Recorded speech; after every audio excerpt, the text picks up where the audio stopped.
This video was made possible by our generous supporters on Patreon. Check out patreon.com/NWR for all the details.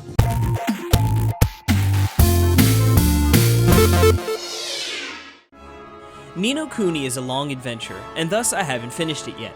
However, I have logged about 13 hours or so, and will be giving my impressions on both the game and how it runs on the Switch. Having never played the original before, I was excited to see what all the fuss was about, especially after diving into Ni no Kuni 2 and being turned off by the lackluster battle system. Fortunately, I'm happy to report the first iteration is panning out to be much more engaging and an enjoyable experience. Like many RPGs tend to do, Ni no Kuni starts off a bit on the slow side as it introduces different elements of the gameplay and battle system. It ramps up nicely, and as things flesh out, it becomes more complex and satisfying. Battles consist of 3 party members, initially starting with just 1, but with more joining the party as the story progresses. Each member has a team of 3 familiars, which are creatures you catch out in the world that help defeat foes. In battle, you have free range of movement as you take on enemies, allowing you to run around and avoid attacks. That doesn't mean you won't be using the defend ability, because spells and ranged attacks will still cause issues. Although you move around, commands are done via menus, hitting a nice mix of traditional and action RPG mechanics. Timing of attacks is crucial, because if you're not careful, you'll end up taking a huge amount of damage.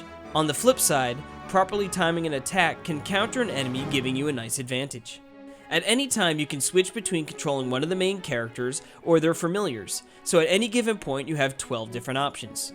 This opens up a lot of variation, but I'm finding so far that the computer characters die pretty easily. Changing tactics for each party member is vital. I ended up choosing one member to keep the team healthy, and it has helped, but they still don't block during big attacks, resulting in taking a ton of damage and burning through MP to heal them back up. Since switching between characters on the fly is simple, I believe it is actually to be necessary in terms of keeping everyone alive, and is something I'm working on becoming better at as I start to encounter more difficult enemies. I also just recently gained the ability to all-out attack or all-out defend, which I imagine will help greatly with the issue. I've heard many comparisons of familiars to Pokemon, and at first it isn't so apparent outside of being cute, small creatures, but when the ability to charm them to join your party is unlocked, I started to see the connection. It really was driven home after learning of metamorphosis, which make your familiars change form and become more powerful. The changes aren't as drastic as Pokemon evolutions are, but changes are noticeable, and beefing them up feels good. Feeding familiars treats also increases stats, but one small annoyance is having to wait for them to eat, which does slow things down a bit. From a character and story standpoint, I'm really enjoying all Ni no Kuni has to offer. Oliver, the main protagonist, is endearing, and Mr. Drippy adds a ton of comic relief as a weird, strange fairy who joins you on your journey. I won't go much into spoilers, but bouncing between worlds to help progress the story has been a joy. Side quests reward not only items and gold, but stamps which work towards filling up a reward sheet. Collecting and turning in these sheets are a great incentive to deviate from the main story, something I normally don't tend to do much of. Visually, the game is beautiful, and that's most apparent in towns and environments you visit.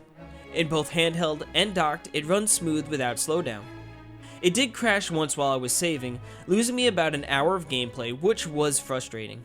When retracing my steps, an escort quest bugged and I had to exit and re-enter the area to restart it. There was also a pretty funny glitch where traffic in Motorville was backed up and a few cars had actually spawned on top of each other, causing the gridlock. However, this didn't ultimately affect the gameplay.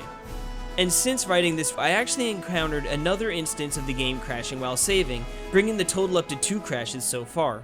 I have saved often, hoping to mitigate any lost time, but it is something to be wary of.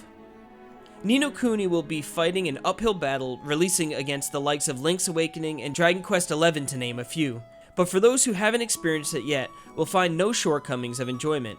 While I still have quite a bit of adventuring to do before I see the conclusion, I'm thoroughly enjoying my stint and looking forward to pouring even more hours into helping Oliver save the world, despite a bounty of other games vying for my attention. You can look forward to a full review of my final thoughts in the coming week or two here at Nintendo World Report.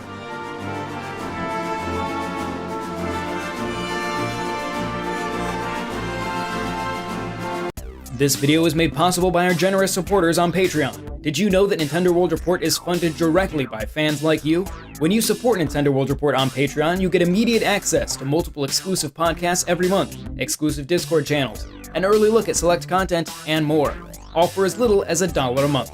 Check out patreon.com/NWR for all the details.